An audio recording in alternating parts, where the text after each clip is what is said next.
Hi, everyone. Thank you so much for attending our workshop today. My name is Frankie, and we're going to be covering the 2022-2023 California Dream Act application. I'm an academic coach at the Student Success and Dream Center office. So if you ever do need any assistance or you have any questions after you view this video, feel free to come by at our office so we can help you out. We're located in the LRC building in room 101.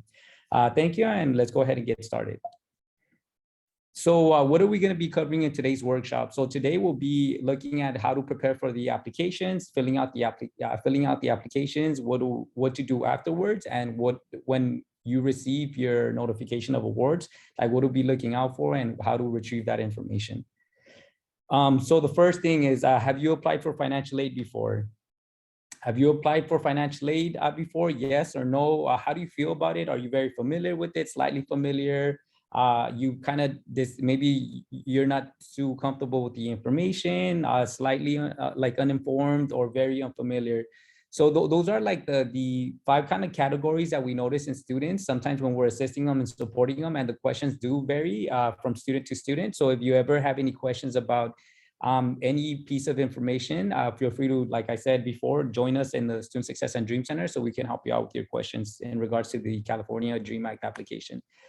So for both the FAFSA students and California Dream Act applicants, they do submit the applications open up on October 1st, and the priority deadline is March 2nd. So remember, this is a priority deadline. You want to make sure you submit it before then, because sometimes there's certain scholarships that are only eligible for students who do submit their applications before March 2nd. And the longer you wait, the later your application gets processed. So you don't want to be those students that ends up getting your applications filled out or processed kind of late. So you want to make sure you get ahead of that and come visit us so we can help you as soon as you have your documentation, and we can help you with the application process. So filling out the application. So filling out the application. So the screen on the left-hand side is for the FAFSA students, the students who submit the FAFSA, who's eligible for that: U.S. citizens, permanent residents, eligible non-citizens, and T visa holders. If that you fall under that category, then you would fill out that application. If not, then otherwise you would fill out the California Dream Act application. The students are eligible for that one is undocumented students, have valid or expired DACA, U visa holders, have temporary protective status, meet the non-resident exemption requirements under the AB 540 program. And the shot on the right-hand side is the Dreamers app website. So that's how you could kind of distinguish one from the other. And you could also see the links or the websites right underneath the images of what links or the websites to each program or financial program you have to apply for. So after you do apply, what do you do after, right? So what do I do after? You need to submit an additional information through Campus Logic. So where is Campus Logic? The Campus Logic is when you go into our Rio Hondo website, there's 5 different tabs five or six different tabs in the beginning. It's little circles. And the one you're going to click on is the financial aid one. Once you click on that, it's going to take you to the financial aid website. You scroll down, and then you could see right here that you're going to see out of 5 circles, you're going to see one that says check my application status. And that is a way of our financial aid office letting you know what you're missing, if you need to submit additional documents, if maybe you're missing your parents' signatures, if there's certain things missing. That's where they'll let you know. So if you're ever confused and you're like, hey, you know what, I haven't heard back from them, that's the first place you can start. And if you do have any questions or you're confused about anything, feel free to always check in with the financial aid office, and they can also assist you with any questions you might have. Or you can always reach out to us as well, and we'll look into it and see what the issues might be, and then we can move forward with assisting you with whatever issue you might be having. If you do qualify for grants, they will not be dispersed until documents have been received. So like I said, even if you received your financial aid, everything was cleared and everything's good to go, but you're missing certain documents, you won't get your disbursement. So it's always very important to get ahead of these things and try to get them done as soon as possible. Awards. So finances. So in order for you to be able to see your awards, like what do your awards package entail? What do you qualify for? Disbursements. So the way you could check this out is if you go to your Access Rio and you look at the, you go under the finances tab right here, and then you put the semester or the year you're trying to look for your financial aid. It will tell you like how much money or how much grants you were eligible for.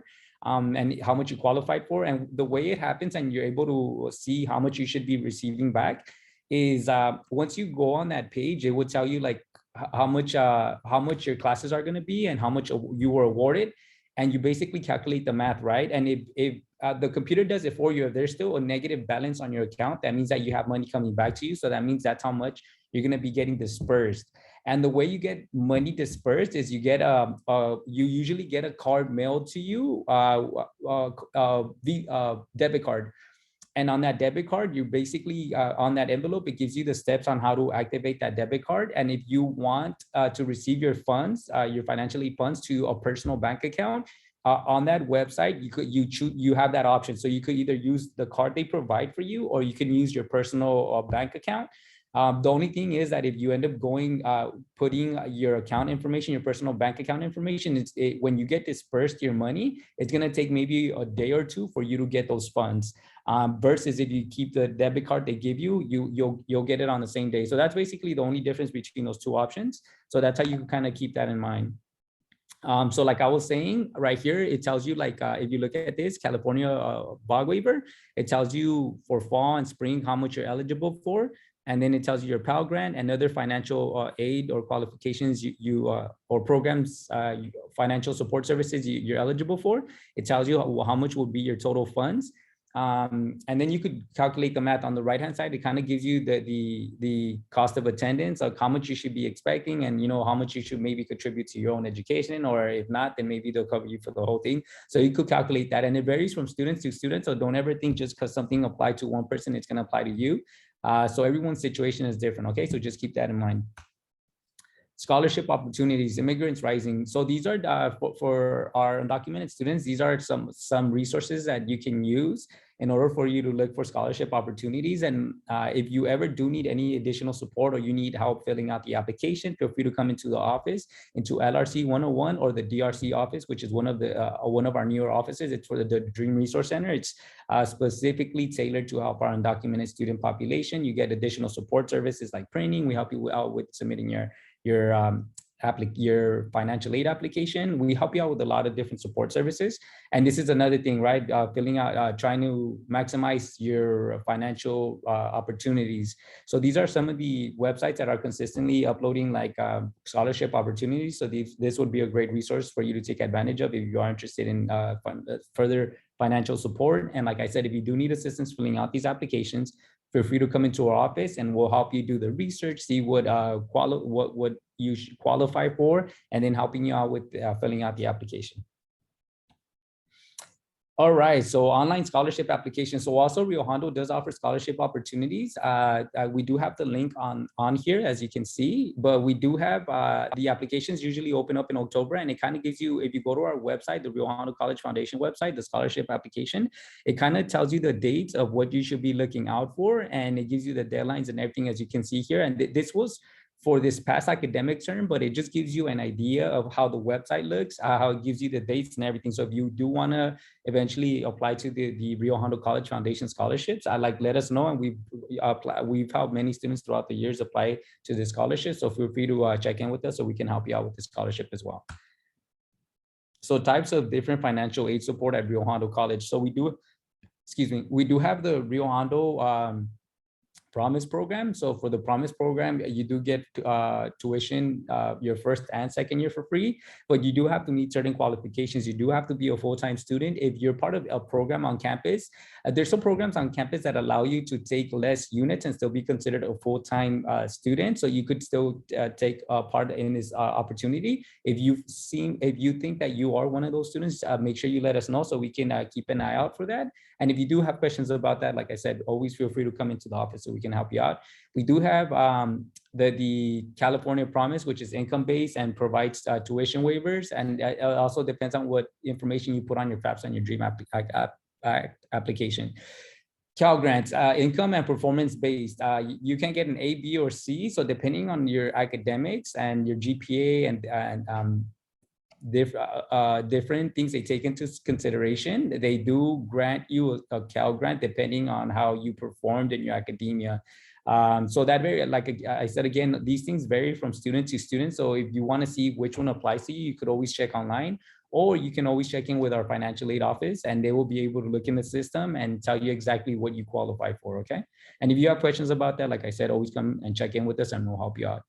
Student Success Completion Grant. So limited funding given to those who receive Cal Grant B or C and depends on full-time status. So that's another financial aid opportunity that you do have. And if you, like I said, if you don't know if you qualified for those or not, you could always check in with our financial aid office, and they'll be able to look in the system, tell you exactly what you qualify for and how much you qualify for, depending when you submitted your financial aid application, like when you should be seeing your disbursement and all that. So, and if you're worried going by yourself to the financial aid office, you could always ask one of us academic coaches in the office to walk over with you and just kind of help you and be there, like kind of like a mediator or something, to just make sure that you understand the information that's being provided and we can further assist you. So stay eligible. So to stay eligible for a lot of the scholarship opportunities, grants, and things like that, you always want to make sure you get good grades and stay eligible. So this is kind of like the minimum criteria that you need to have in order for you to keep receiving financial aid and so on. So one, you must maintain a cumulative GPA of a 2.0 or higher. So that's a C average. So make sure you get better grades than C every semester. And if you are struggling with your academics, you need tutoring, you need support, help, maybe writing papers. There are tutoring services and support services on campus. If you don't know where they're located or you don't know who to speak to, come to us and we'll go ahead and connect you with those services and resources. To complete 67% of your classes. So that's 2/3 of your classes, but that's not necessarily the way you should look at it by just thinking about like 2/3. If you ever need help, considering that many students do take different amounts of like units, so this would vary, right? So you want to make sure you calculate the math and see what applies to you when it comes to like 67 units and what you should be looking at. If you do have questions or concerns calculating this, and feel free to come into our office and we'll go ahead and help you out with that. And do not exceed 90 units. So don't go over the 90 units, because also remember that if you are trying to transfer out, you're going to be essentially transferring and staying there for like 2 to 3 years to finish up your bachelor's degree. And if you take more than 90 units, it's going to negatively impact you. You might have to take out loans when you transfer out and things like that, and you don't want that. So you want to be very smart with the way you apply your financial aid to yourself. So is there anything that I did or not go over that you still have questions about? If so, feel free to connect with us at the Student Success and Dream Center in LRC 101. And I'm going to go ahead, and then the next slide should have our information, and you could connect with us so we can help you out with that. So this is our information right here. So you can see our email here. Our phone number is 562-463-6650. There's our social media.